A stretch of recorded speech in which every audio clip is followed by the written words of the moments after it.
Arestado ang dalawang lalaki sa Caloocan matapos mang-hold up ng isang taxi driver. Ang isa sa kanila sangkot din sa tangkang pangahablot sa cellphone ng isang lalaki sa kalsada. Aminado ang mga suspect sa krimen at may unang balita si Bea Pinlac.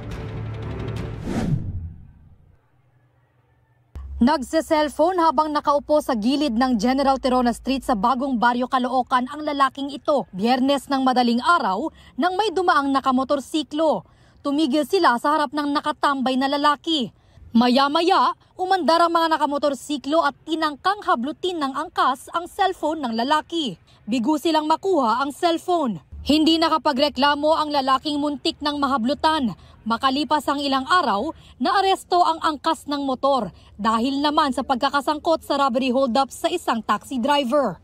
Nahuli rin ang isa pang kasabot niya. Nagkunwari silang pasahero. At the same time, ma'am, nung medyo nakita na nila na papunta na tayo dito sa monumento, papunta na sa monumento yung ating taxi driver, tinutukan siya ng baril at nag-declare siya ng hold-up. Inamin itong suspect na siya yung nandun sa viral video ng failed snatching na naganap dito sa may General Tirona sa may Bagong Baryo. Tinangay raw ng mga suspect ang cellphone ng taxi driver at wallet na may lisensya at 1,600 pesos. Positively identified to ma'am nung ating victim, yung taxi driver. Nag-follow up din tayo dun sa certain place daw na pinag-iwanan nila yung mga items, but unfortunately ma'am, wala na po doon.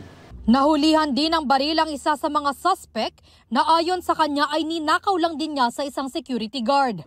Ayon sa pulisya, posibleng bahagi ng mas malaking grupo ang dalawang arestadong suspect.